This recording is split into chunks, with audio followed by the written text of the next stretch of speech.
నమస్కారం మనీ మాటలో మాట్లాడుతున్నందుకు చాలా సంతోషంగా ఉంది. విష్ణు ఒకసారి క్వెషన్ అడుగుతారు. నేను బదులు చెప్తాను.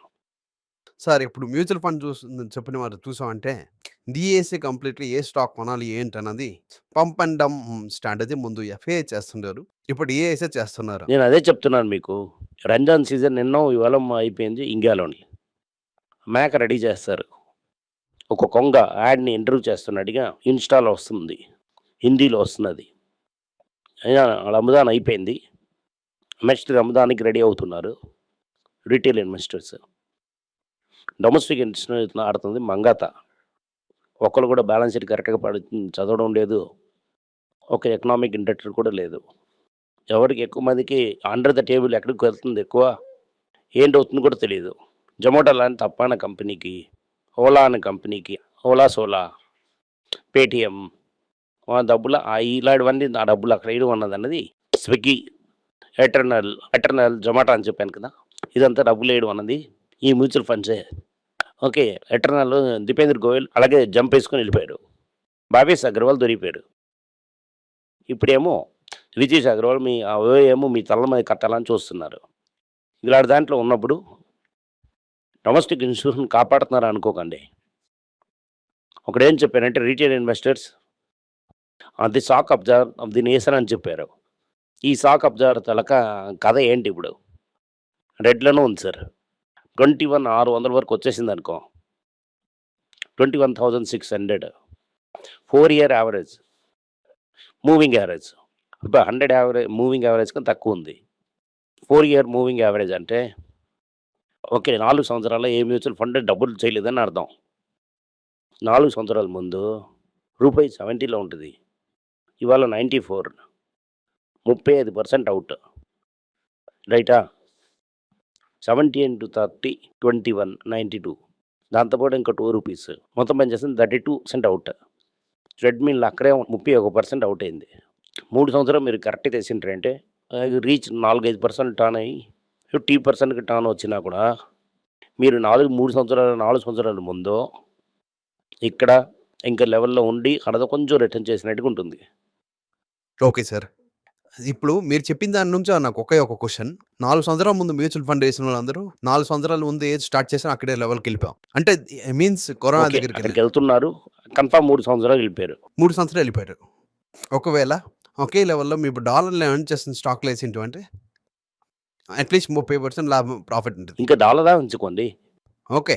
బట్ డాలర్ల దగ్గర ఏసింటేనే డబుల్ డాలర్‌గానే ఉండేది కదా! సార్ ఇప్పుడు డాలర్‌లో ఎర్న్ పడిన కంపెనీస్ 4, 5 చెప్పండి సార్. ఓకే. ఇదంతా ఇంకా అవ్వలేదు. ఇంకా డొమెస్టిక్ ఇన్సా గురించి మాట్లాడకండి. ఓకే. దాంట్లో ఇదొక కెబాల్ ఒకటుంది. ఇంకో ఫండ్ నుంచి చేస్తారు. ఇంకో ఫండ్ ఉంటుంది. ఒక 50 కంపెనీ సెలెక్ట్ చేస్తారు. నాకు రిటర్న్ కావాలని నా ఫ్రెండ్ తీసుకుంటారు. నాకు రిటర్న్ తగ్గినట్టు నా ఫ్రెండ్ తీసుకుంటారు. అతనికి రిటర్న్ తక్కువ ఉన్నట్టు నేను తీసుకుంటాను.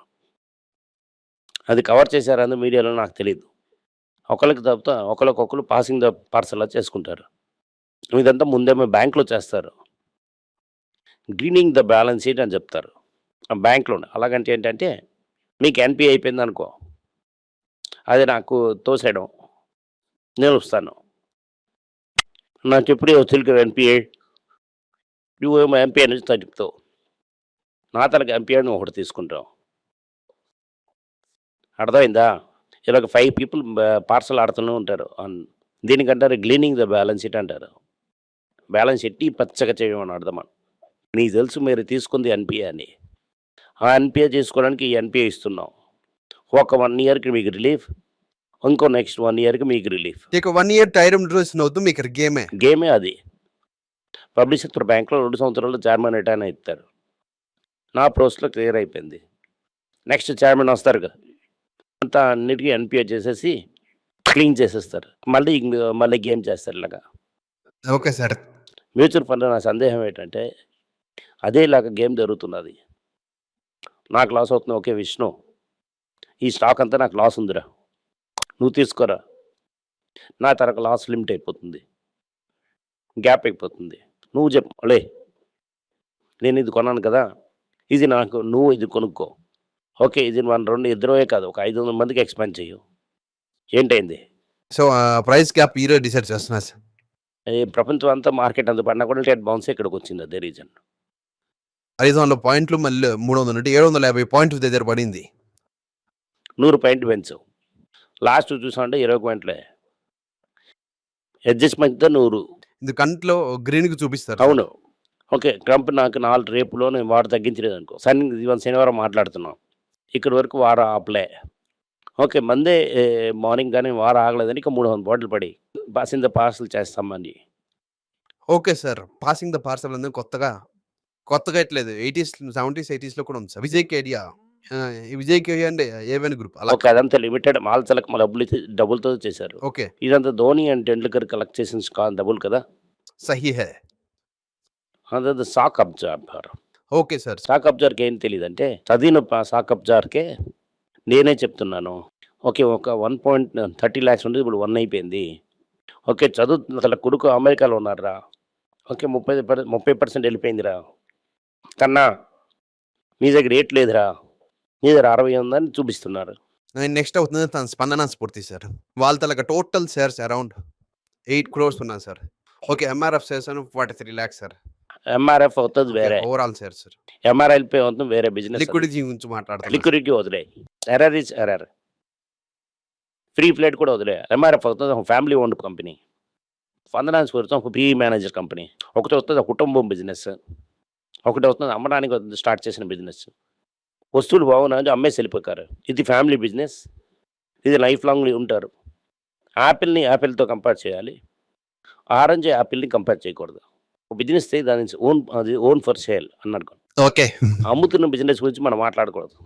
స్పందన స్ఫూర్తికి ఒక ప్రమోటర్ ఉన్నారు. ఆ అమ్మగారినేమో డబ్బులు ఇచ్చేసి పైన పంపించేశారు. టెదరా క్యాపిటల్ అనే ప్రధాన ఓనర్ దానిది. వాళ్ళేమో ఈదికి మేకని పోషిస్తున్నట్టు పంచిస్తున్నారు. రేపు ఈదని వాళ్ళు డిసైడ్ చేస్తారు. ఇది రేపే రావచ్చు. 1 ఇయర్ రావచ్చు. 2 సంవత్సరాల అంతా కూడా రావచ్చు.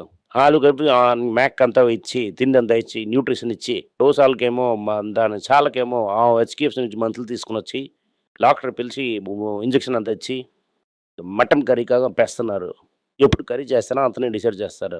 సార్ కర్రీ అయిపోయిందంటే ఇన్వెస్టర్స్ బతి సార్. బ్యాంక్ పంప్ చేస్తారు సార్. ఓకే.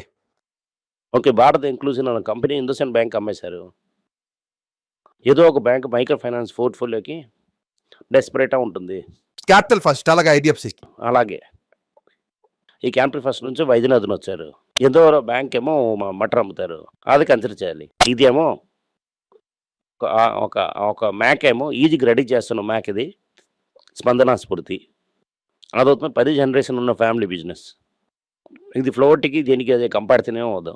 ఐటీసీ పడతనే ఉంది. రూ. 17 డివిడెండ్ రిసీవ్డ్. డీపర్ అవుతున్న కొద్ది ఈల్డ్ ఎక్కువ. సార్ మీద ఎంఆర్ చెప్పినప్పుడు మీ ఎంఆర్ గురించి క్వశ్చన్ కూడా అడుగుతున్నాను సార్. T23లో ఉంది. షేర్ ప్రైస్ ఇంచు 1 లాక్ 1.5 లాక్‌లో ఉంది. PE attractive. నేను అలాంటి కంపెనీ ఎందుకు నేను కన్సిడర్ చేయను అంటే లైఫ్ టైమ్‌లో 2 సార్లు నేను టైర్ కొంటాను. 3 టైమ్‌లు. దాంట్లో ఎంఆర్ఎఫ్ అనేది హై ఎండ్ టైర్. పెద్ద డబ్బున్నోళ్ళు కొన్నది. సార్ ఏం సార్ చెప్తున్నారు? మిడిల్ క్లాస్ కూడా నేను కొంటున్నారు. చెప్పినప్పుడు. నాకు తెలిసిన బిహేవియర్ నేను చెప్తున్నాను మీకు. ఇప్పటివరకు నేను ఎంఆర్ఎఫ్ టైర్ ఒకసారి కూడా కొనలేదు. నాకు అదే చెప్తాను మీకు. నేను ఆర్డినరీ టైరే కొంటాను. నా దగ్గర ఒక పార్ట్నర్ ఒకడు కలిపారు. కార్ చూడడానికేమో నేను జేకే సిఎట్ చూస్తుంటుంది. ఒక ఎస్టీమ్ చాలా టైం వరకు ఎస్టీమ్‌కి యూజ్ చేస్తూనే ఉంటుంది. దాని తర్వాత అలాగే కార్ మార్చి పోలో యూజ్ చేసి ఇమ్మీడియేట్‌లీ అమ్మేశాను. దాని తర్వాత ఒక క్వాలిస్ కొన్నాను.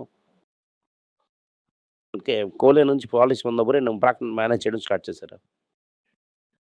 సిఎట్, జేకే నుంచి నేరా మిషలిన్‌కి వెళ్ళిపోయారు. ఆరు మిషలిన్ ఈక్వల్ అంటే కొంటున్నారు. అలా ఎంఆర్ఎఫ్ గురించి ఆలోచన ఎందుకంటే ఎంఆర్ఎఫ్ చాలా లో అని చెప్తున్నారు. ఇప్పుడు ఏంటంటే ఈథర్ లిబరలైజ్ చేసిన తర్వాత నాలాగా ఒక పేద మెంటాలిటీ ఉండి సిఎట్, జేకేకి వెళ్తారు. నేటి సెటప్. మీరు సెట్ మెంటాలిటీ. ఓకే. అపోలోకి మనసు రాదు. నా పార్ట్నర్ మనసు ఏమో వాళ్ళు నేరా మిషలిన్‌కి వెళ్తున్నారు. ఓకే. మా ఇల్లు మీద ఇది 2 మధ్యలో ఉంది. ఈథర్ వాల్యుబుల్ ఎక్స్‌ట్రీమ్ లేకపోతే ఆ ఎక్స్‌ట్రీమ్. లేకపోతే నాలాంటి బుద్ధి ఏంటంటే ఒక కార్‌లో ఎవరో టైర్ వేస్తున్నా అది 5 ఇయర్స్ వానిచ్చేసారంటే అదే ఇచ్చేస్తుంది. ఓకే. ఇది స్టార్‌లో చాలా మైనర్ కొన్నోళ్ళకి చాలా తక్కువ మంది టైర్ మారుస్తారు. అలాంటి వాళ్ళకి మనం షేర్ కొన్నామంటే చాలా కష్టం. Okay sir. దానివల్ల ఆ బిజినెస్ నాకు తెలీదు. Out side my circle of competency. 23 పీఈలో ఉన్న చాలా అట్రాక్టివ్ ఉంది. 10 పీ కూడా రావచ్చు కదా! వాళ్ళ 5 ఇయర్స్ యావరేజ్ చూసా అంటే 30 మీద ఉంది సార్. Right sir. ఓకే. ఇప్పుడే పడింది. ఎందుకు పడిందని మీరు చెప్పు. క్రూడ్. ఎందుకంటే వార్ నడిపిస్తుందన్న. క్రూడ్ 150కి వెళ్ళిందంటే 15,000 రావాలి కదా. ఓకే. క్రూడ్ 150కి వచ్చిందంటే ఒక క్రూడ్ ఇక్కడ నుంచి 150 18% పడడానికి దాని తర్వాత ఈ బిజినెస్ మీకు తెలుసని ఈ బిజినెస్ నాకు స్ట్రైక్ అయిందని చెప్తున్నాను. నేను సిఏ టు జేకేలో ఉన్నోడిని. వాళ్ళు డైరెక్ట్గా నిషన్లోకి వెళ్ళిపోయారు. నేను 2, 3 టాక్సీ డైల్తో కొన్ని టైర్ గురించి మాట్లాడతాం. క్యాబ్‌లో కూర్చొని ఆళ్ళతోని కాదు మాట్లాడుకొని ఉంటాను. వాళ్ళు చెప్తుంది ఏంటంటే జేకే టైర్‌లు అందరం మేము కొంటాం. ఎందుకంటే నాది చాలా ఎక్కువగా రన్నింగ్ ఉంటుంది. టక్కన 2 మాసాలు తెలిసి మళ్ళీ మార్చేస్తాం. ఎందుకంటే చీపర్ అని అది చీప్ కరెక్ట్. వాళ్ళు వేరే కాన్సెప్ట్ ఇచ్చారు సార్. నా బుద్ధి కూడా నాకు అర్థమైందా. సార్ అది షేర్‌లో ఇన్కార్పొరేట్ చేయాలని అనుకుంటున్నాను సార్. అది సేల్స్ ఎక్కువ అవుతుంది కదా నాకు. ఓకే. దానివల్ల చెప్తాను జేకే ప్రమోటర్ ఎందుకంటే మీకేం తెలియదు. అర్థమైందా. బెటర్ మనం దీని నుంచి వేరేగా ఉండడం అన్నది ఓకే. నాకు తెలిసిన వర్క్. ఎందుకంటే నా తాలూకు సర్కిల్ ఆఫ్ కాంపిటెన్సీలో ఇది లేదు. Okay sir. సార్ ఒక 4 షేర్ల గురించి అడుగుతాను సార్. భారతకృష్ణ ఇండస్ట్రీస్ 30, నాకు తెలీదు. ICICI Prudential. ఐసీఐసీ పేరు చాలామంది కన్సిడర్ చేస్తారు. నేను ఒక ఇన్వెస్టర్, ఒక పర్సనల్, ఒక ఎల్ఐసి లైఫ్ ఇన్సూరెన్స్ మీద నమ్మకం లేదు. సార్ ఎల్ఐసీ అని చెప్తున్నారు. ఎల్ఐసీసీ ఎందుకని సార్? ఒక ICICI Prudential IISER AMC insurance. AMC are insurance రెండుకి నాకెందుకు ఏఎంసీ. ఓకే. మంత్రులు మన బిజినెస్ ఉందో దానికి క్యాపిటల్ నాకు తెలీదు, అవసరం లేదు. అది ఎందుకు షేర్ అమ్ముతున్నారు, వాల్యుయేషన్ కూర్చో అమ్ముతున్నారు. ఇన్సూరెన్స్ కంపెనీ మీద నమ్మకమే లేదు. Okay sir. United breweries. నాకు ఐడియా లేదు. ఓకే. అది హైనిక్ ఓన్ చేస్తున్నారా, ఎవరు ఓన్ చేస్తున్నారా అనేది అది చూడాలి. వాళ్ళు అంటే ఫ్రూడిస్ కాదు, వాళ్ళు మీరు ఓన్ చేస్తే అనవ అవుతుంది ఫారెన్ కంపెనీ. నేను చూస్తున్నప్పుడు 50-60 అని టైం ఇప్పుడు 100. అని దగ్గరికి వెళ్ళాను నేను. ఇప్పుడు మ్యాన్కైన్ ఫార్మా ఇది లాస్ట్ ఎందుకు అడుగుతున్నా అంటే లాస్ట్ 1 వీక్‌లో 5-10% పడింది. మ్యాన్కైన్ ఫార్మా నాకు తెలియదు, చాలా కాస్ట్లీ. నేను చూస్తున్నప్పుడు చాలా కాస్ట్లీ. ఇప్పుడే చూసా అంటే 44లో ఉంది సార్ పి. సార్ రెడ్డి 18,018లో ఉంది. ఓకే. మన కన్ను ముందు ఉన్న దేవుళ్ళలాగా కన్సిడర్ చేయకుండా ఇదంతా ఎందుకు, ఇదంతా అవసరం. ఈ వీడియో మీకు నచ్చిందంటే లైక్ చేయండి, షేర్ చేయండి, నోటిఫికేషన్ బటన్ కొట్టండి, బంధుమిత్రులు కానీ వాళ్ళు కూడా చూడమని చెప్పండి. థ్యాంక్ యూ, నమస్కారం. మీకు సందేహాలు ఉండి మీరు నాతో కాంటాక్ట్ చేయాలనుకుంటున్నారంటే స్క్రీన్లో కనిపిస్తున్న మెయిల్ ఐడికి మీరు మెసేజ్ చేయండి. మా తలక టీం మీకు కాంటాక్ట్ చేస్తారు.